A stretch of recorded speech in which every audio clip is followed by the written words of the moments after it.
ছটির মধ্যে 4টি পুরস্কার জেতেন একা কুইন্টন ডিকক। তালিকায় রয়েছেন ভারুনো। কে কত টাকা পেলেন?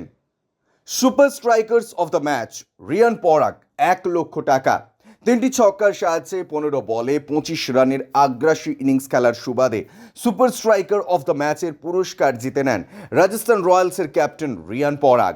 ম্যাচে 166.66 স্ট্রাইক রেটে রান সংগ্রহ করেন রিয়ান। তিনি পকেটে পড়েন 1,00,000 টাকা। ছবি BCCI. Fantasy king of the match Quinton de Kock 1,00,000 টাকা। সব থেকে বেশি ফ্যান্টাসি পয়েন্ট সংগ্রহ করার সুবাদে ফ্যান্টাসি কিং অফ দ্য ম্যাচের পুরস্কার জেতেন কলকাতা নাইট রাইডার্সের উইকেট কিপার তথা opener Quinton de Kock.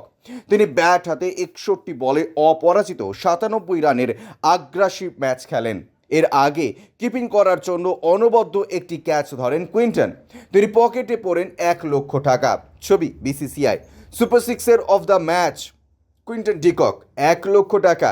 কেকেআরের Quinton de Kock ম্যাচে দু দলের মধ্যে ব্যাটারদের সব থেকে বেশি ছক্কা মারার সুবাদে সুপার সিক্সেস অফ দ্য ম্যাচের পুরস্কার জিতে নেন। তিনি 61 বলে অপরাজিত 97 রানের দাপুটে ইনিংস খেলার পথে মোট 6টি ছক্কা মারেন। ডিকক এ ক্ষেত্রেও জিতে নেন 1,00,000 টাকা। On the go force award Quinton de Kock 1,00,000 টাকা।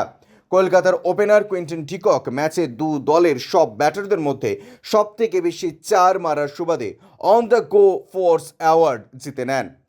তিনি 61 বলে অপরাজিত 97 রানের দাপুটে ইনিংস খেলার পথে মোট 8টি 4 মারেন। এই পুরস্কারের জন্য কুইন্টন পকেটে পড়েন 1,00,000 টাকা। ব্যুরো রিপোর্ট, ইউজে নিউজ।